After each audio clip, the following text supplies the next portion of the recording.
What if the anxiety you've been carrying around isn't actually yours, and you've had the power to put it down this whole time? Stay with us, because there's a guided meditation later that might be the most useful half hour you spend today. Here's the practical claim underneath everything we're going to talk about. You are connected to something larger than your individual mind, and that connection isn't a belief you have to earn or prove or even fully understand. It's a resource. It's already there. The problem this solves is the one almost nobody names out loud: the exhausting experience of moving through your day feeling like a small, isolated self who has to fight everything alone. When we remember the connection, even for a second, the weight of that isolation lifts. That's it. That's the whole offer. Let's start with what this exhaustion actually feels like, because most of us have stopped noticing it. It's not the tiredness that comes from working hard. It's the tiredness that comes from carrying yourself, from being the sole defender of your reputation, the sole manager of your future, the sole proofreader of every word you say.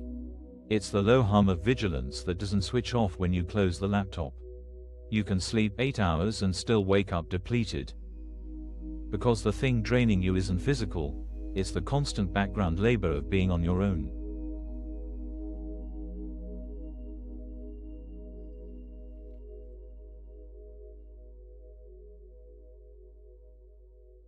Underneath that exhaustion is an assumption we've never really examined. It's so deep we don't think of it as an assumption at all. We think of it as a fact. The assumption is this: I am fundamentally on my own here. Whatever this is, this life, this problem, this version of me people see, it's mine to handle, mine to fix, mine to defend. No one is actually coming, so I'd better stay sharp. That belief shows up everywhere. It's why we over-prepare for meetings. It's why we replay conversations at 11 p.m. It's why we can't accept a compliment without deflecting, and can't accept criticism without flinching for 3 days. If you are entirely alone in the universe with your problems, of course you're exhausted. The math doesn't work any other way. Here's the picture I want you to hold.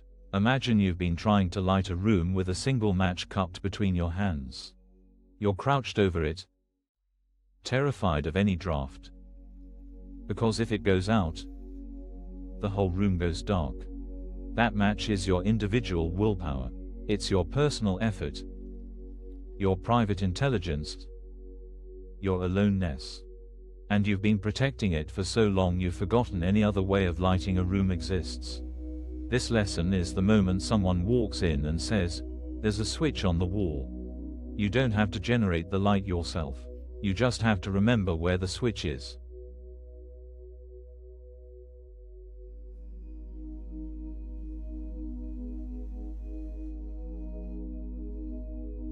Now, and this matters, nobody is saying the match wasn't real.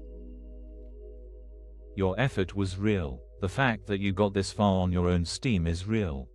The lesson isn't shaming you for working hard. It's pointing out that the source of light was always there, even while you were protecting the match. You weren't wrong to try. You were just operating under a missing piece of information.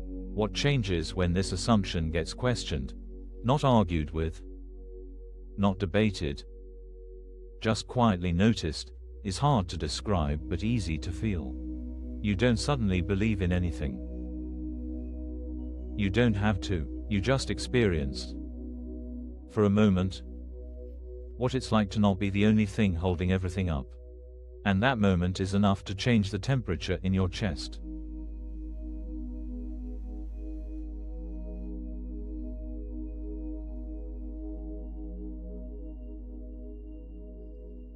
Let me put this in a specific scene, because it's in specific scenes that this actually matters.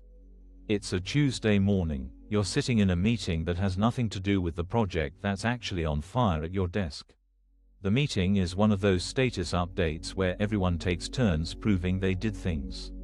And about 12 minutes in, Someone makes an offhand comment. It's not even pointed. It's casual, but it implies, just lightly, that you dropped the ball on something. Your whole body tightens. You feel it in your jaw first, then your shoulders, then a hot thread down your sternum. For the next 40 minutes you are physically present in that conference room, but your mind has left the building.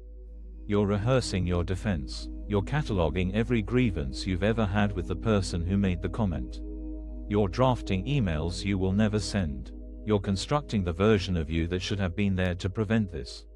By the time you walk out, you're not tired from the work. You're tired from the trial. You just spent 40 minutes in the courtroom of your own mind, acting as prosecutor, defense attorney, defendant, and jury, all at once.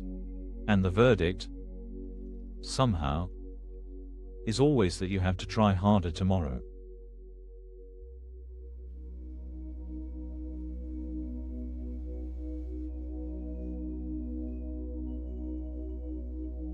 Here's the turn. Here's the shift this lesson actually points to. Somewhere in that 40 minutes, there is a quiet moment available to you. Not a magical moment. Not a moment where the comment didn't happen or where you stop having a body that responds to threat. A moment where you remember, almost in passing, I don't have to carry this by myself. Not because someone else is going to fix it. Not because the project is suddenly not on fire, but because the part of you that needs defending, the part that feels like it's about to be exposed, judged, found insufficient, might not be as fragile as it feels. There is something underneath the part that needs defending.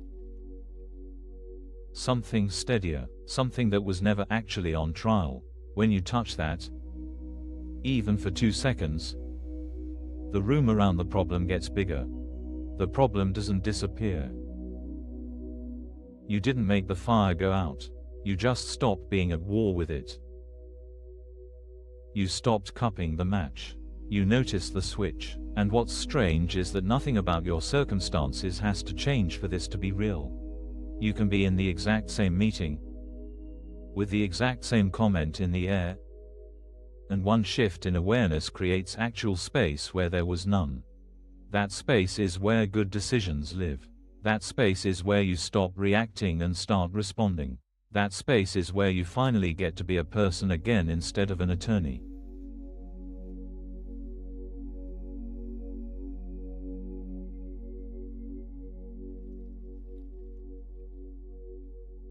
Now, a fair question. Isn't this just spiritual bypassing? Isn't this just telling yourself everything's fine when it's not? No. And the difference matters. Bypassing is pretending the fire isn't real. Remembering the switch doesn't mean ignoring the fire. It means you stop trying to put the fire out with a match.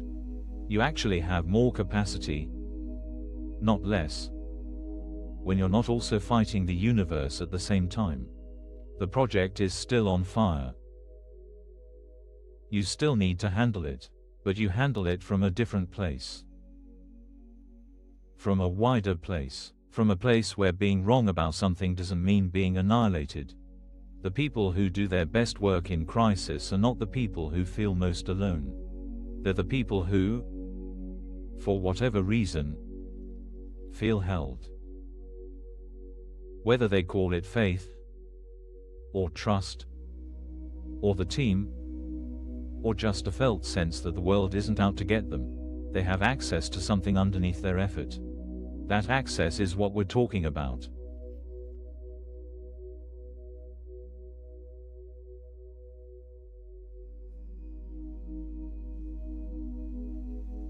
So here's where we land. You don't have to believe anything new. You don't have to adopt a worldview. You just have to be willing, occasionally, imperfectly, in the middle of ordinary Tuesdays, to notice that there's a switch on the wall. You can keep the match. Nobody's taking it.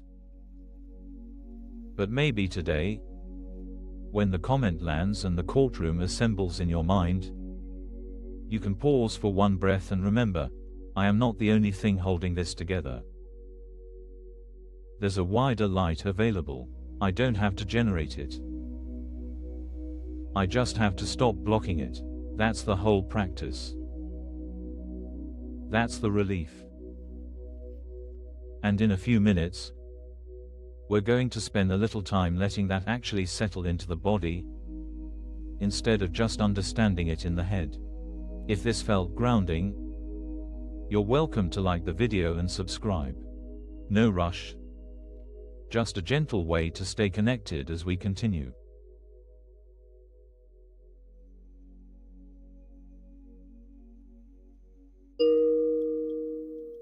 Let's take this from the head into the body. Find a way to sit or lie down that lets you stop holding yourself up. If your eyes want to close, let them close. If they want to stay open and soft, that's fine too. Take one breath that's a little deeper than usual, then let the next breath find its own rhythm. You don't have to manage it. Notice the weight of your body, wherever it's resting. A chair, the floor, a bed. Notice that you're being held. You didn't have to ask. The ground is already doing its job. Notice the small places where you're still bracing. The jaw, the shoulders, the space between the eyebrows, the hands. You don't have to fix anything. Just notice. Now let's bring something gentle to mind. You've been carrying a match, protecting it, watching it for any draft, working hard to keep the light alive. For the length of this meditation, you don't have to. There's a wider light here. You don't have to generate it. You don't have to prove you deserve it. You just have to stop blocking it for a moment. Feel what happens in your chest when you stop cupping the match. Even just a little. You're not alone in here, whatever that means to you. Let it mean that. Something larger than your effort is present. Something that was never on trial. Rest there. No project. No defense. No courtroom. If thoughts come, let them come. They don't disturb anything. They're allowed. Feel the breath moving on its own. Feel the body being held on its own. Notice that something underneath you is already steady, and has been the whole time. Stay here for as long as you like. When you're ready, let your attention come back to the room.